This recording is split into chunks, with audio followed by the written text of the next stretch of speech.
kali ini kita akan membahas tentang desain survei ya menggunakan ERTLab sequencer ya. Nah, pada prinsipnya ya ini adalah desain survei untuk pengukuran satu dimensi ya. Jadi ini adalah titik soundingnya ya, kemudian ini adalah model yang akan yang biasa dibuat gitu ya. Kemudian ini adalah prinsip pengukuran untuk konfigurasi selam bersih ya. Nah, di sana ada A, MN, kemudian B, kemudian ada tabelnya. Nah, untuk lebih detailnya bisa Anda lihat di pengukuran satu dimensi ya. Di sana dibahas ya bagaimana itu bekerja. Nah, kemudian desain survei dua dimensi ya, seperti Anda lihat ya. Ini adalah ilustrasi diagram skema pengukuran geodesi dua dimensi, di mana ada resistivity meter, kemudian elektroda ya. Kemudian ada titik datum di bawahnya. Jadi sebaran titik datumnya seperti ini, berbeda dengan yang awal tadi ya. Yang tadi cuma hanya vertikal ya, tapi yang sekali ini dia lebih ke mapping.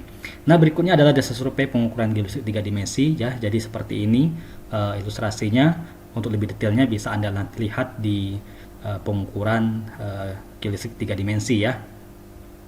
Nah, ini adalah beberapa model yang biasa ditampilkan dalam survei geodesik. Ini adalah untuk satu dimensinya ya. Kemudian ini adalah model penampang dua dimensi ya, yang sudah include dengan topografinya ya. Kemudian ada lagi yang seperti ini adalah model tiga dimensi ya, model tiga dimensi. Kemudian ada juga dalam bentuk lain ya. Kita coba lihat, ada bentuk lainnya adalah pembuatan cross line ya, cross line. Jadi kita punya model dua dimensi, kemudian kita susun ya, kita overlay jadi model 2,5 dimensi, dan bahkan bisa menjadi model 3 dimensi. Nah, ini adalah contoh ya, contoh desain survei yang bisa dibuat dalam pengukuran listrik. Jadi ini adalah perpaduan desain survei 2 dimensi dengan 3 dimensi. Nah, dalam video ini ya kita akan membahas bagaimana cara kita membuat desain survei ya. Nah, jadi kita buka ERTLab ya. Nah, di sana ada simbol MN. Jadi Anda silahkan mengklik tombol MN itu untuk memulai ERTLab sequencer. Nah, yang pertama adalah kita akan membuat desain survei untuk pengukuran dua dimensi ya. Jadi kalau untuk pengukuran dimensi kita lebih enaknya menggunakan layoutnya adalah layout kabel ya. Jadi kita coba cek dulu ya beberapa menu yang ada di atasnya. Nah, sekarang kita kembali ke layout ya. Jadi kita ke kabel ya. Jadi kabelnya ada, nomor kabelnya ada 48 ya, elektrodannya. Kemudian spasinya kita ganti dengan 10 ya. Jadi 10 meter. Nah, kemudian di enter.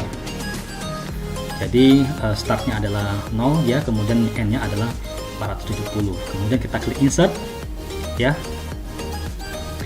Insert. Nah, ini adalah kabel ya, posisi sebaran elektroda yang akan kita gunakan ya, jadi 1 sampai 48. Kemudian kita klik sequence, kemudian make surface ya.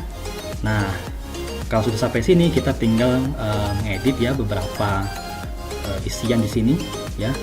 Kemudian Anda klik Wener selam bersih, Anda klik MN ya, maka akan muncul berapakah nilai kuadrat polnya ya, atau titik datumnya. Jadi itu 429 ya. Kemudian untuk melihat sebaran titik datumnya ya, kita bisa klik kanan ya, tahan, kemudian kita bisa putar balik ya, kita putar-putar ya, sehingga kita bisa melihat oh ini adalah sebaran titik datumnya ya, atau kuadrat polnya. Nah, bagaimana dengan konfigurasi lain ya? Konfigurasi lain ya, kita coba cek yang Wener ya. Nah, jangan lupa untuk terlebih dahulu menghapus ya. Di sana ada tombol icon seperti kotak sampah gitu ya. Jadi kalau mau ke konfigurasi lain, jadi kita klik dulu kotak sampahnya, baru nanti klik Wener ya. Nah, kemudian kita klik MN ya. Nah, ini adalah kuadrat pol untuk yang konfigurasi Wener. Nah, kita coba juga untuk konfigurasi yang lain ya. Terlebih dahulu kita mengklik kotak sampahnya ya. Oke, kemudian kita coba line dipol ya, kita cek. Nah, jadi banyak ya, lebih banyak quadrupole-nya ya, kira seperti ini sebarannya. Nah, quadrupole di sini adalah titik-titik yang akan menjadi fokus dalam pengukuran geolistrik gitu ya. Jadi itulah sebaran titik yang akan diukur oleh instrumen geolistrik ya. Nah, kita coba klik ya, kita coba centangkan saja ya di bagian ini ya, kita coba centang apakah ada pengaruhnya atau tidak gitu ya. Nah, jadi kalau seandainya kita hapus dulu ya, kita ya terlalu banyak ya karena kita lupa menghapus tadi ya, jadi kita hapus dulu. Nah, sekarang kita coba cek ya, sudah centang semua. Kita MN lagi ya. Nah, ternyata ya sama ya, jadi pengaruhnya tidak, karena itu sebenarnya gunanya berbeda gitu ya, kegunaannya bukan itu kalau seandainya kita melakukan pengukuran yang sifatnya cross gitu ya. Oke, kemudian setelah kita selesai melakukan desain survei ya, seperti apa desain survei yang kita ingin lakukan di lapangan, berikutnya adalah ya kita coba panggil dulu ya, minus lampu bersih ya. Oke, kita klik OK. Kemudian mari kita coba menyimpan ya. Kita putar-putar terlebih dahulu ya, kita putar-putar terlebih dahulu. Nah, kemudian kita bisa klik label ya, kita klik ini untuk visualisasi gitu ya. Kita coba centang dan uncentang, kita perlu melihat seperti apa perubahan-perubahannya gitu ya. Jadi nanti kalau Anda sudah masuk ke sini, Anda boleh coba semua gitu ya. Jadi view-nya itu seperti apa, itu bisa Anda coba.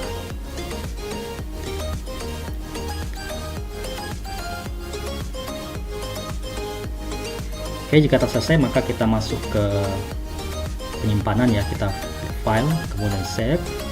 Nah, karena ini akan digunakan dalam menu My, maka di sana ada My ya, My Same File. Jadi ini adalah ekstensi file yang akan kita gunakan untuk di main unit gitu ya. Nanti formatnya adalah same.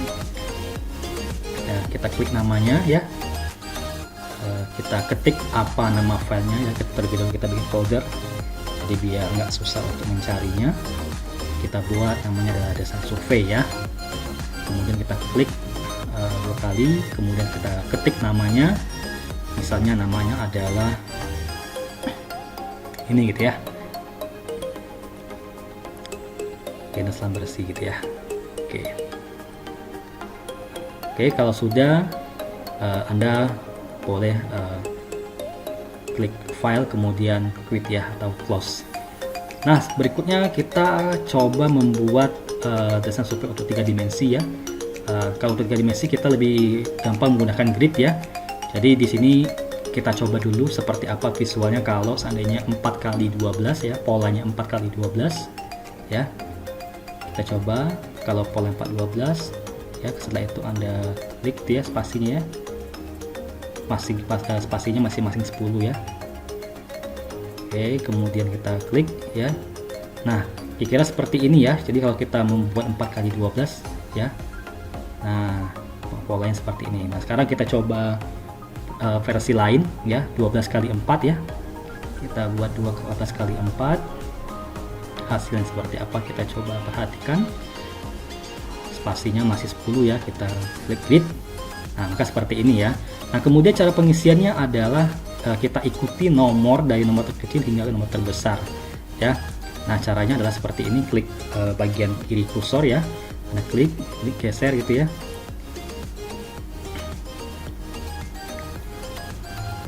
Nah, kemudian untuk kabel ujung itu tidak lagi mulai dari awal ya, tidak lagi mulai dari sini, tapi mulainya dari sini ya. Nanti bentuknya seperti kayak zigzag gitu ya. Oke, kemudian Anda lakukan sampai dia selesai ya.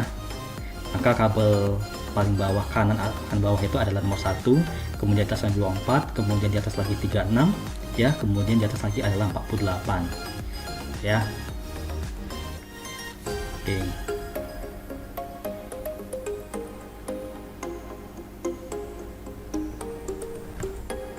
Oke. Oke, nah kemudian jika selesai kita klik ya, kita klik berikutnya. Nah ini sudah nih ya, sudah muncul ya seperti ini bentuk ini ya. Nah jadi kira-kira seperti ini bentuknya, kayak zigzag gitu ya, kayak ular gitu ya. Tapi kan ada yang bilang ini bentuknya kayak huruf S gitu ya, walaupun tidak begitu kelihatan S gitu ya. Nah setelah sampai di sini, maka yang perlu kita lakukan itu adalah kita memilih ya atau kita coba center-center dulu ya, kita isi dulu ya. Kemudian ini kita ganti dengan 6 ya. Nah petunjuk ini bisa Anda lihat di tutorial ya, di manual book. Nah pertama kita coba pilih ada tulisan bersih ya, kita klikkan N.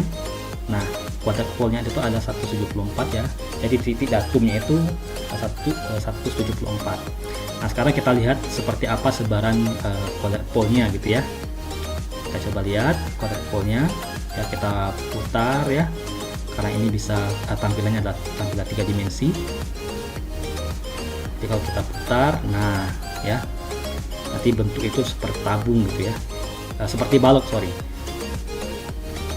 ya. Nah gitu ya, seperti balok. Nah itu adalah sebaran titik atau kuadrat pole atau titik jatuhnya terhadap permukaan gitu ya.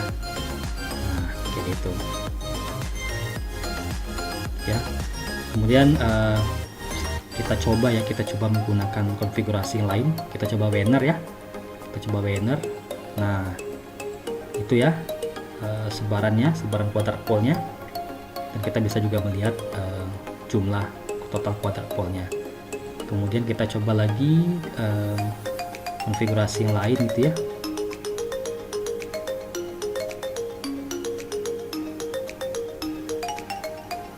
Oke, kita coba konfigurasi lain, misalnya adalah ini untuk line ya. Jadi ini hanya untuk line saja. Untuk apa namanya? Kita coba ya, mau nggak dia ya? Oh mau ya. Oke, line dipole ya. Ini kalau konfigurasinya adalah dipole. Ini bisa Anda tekan. Kemudian kita coba konfigurasi yang lain ya. Kita cek. Nah itu ya. Jadi nanti bisa Anda coba semuanya gitu ya. Nah sekarang kita coba putuskan, kita menggunakan tulisan bersih ya. Oops, lupa ya, kita lupa menghapus. Kita hapus dulu, kita klik tulisan bersih, kita klik N. Nah jadi andaikan saja ini adalah tulisan survei yang akan kita gunakan ya, kita coba putar-putar dulu untuk melihat sebarannya gitu ya. Nanti di dalam percobaan nanti bisa Anda coba gunakan ini ya, dengan pola yang berbeda. Kalau tadi kan 12x4, nah sekarang nanti bisa Anda gunakan 4x12, apa bedanya gitu ya. Nah kemudian kita simpan file ini ya dalam format my same file ya, supaya nanti bisa dibuka di menu unit. Kita klik ya, kita masih di folder yang sama, kita buat dia, filenya adalah ws strip 3 dimensi ya, 3D.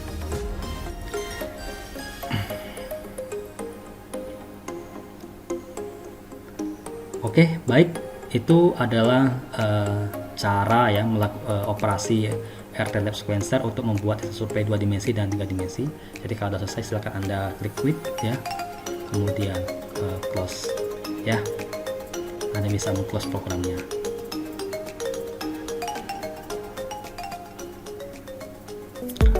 Oke, baik, demikian video ini saya buat.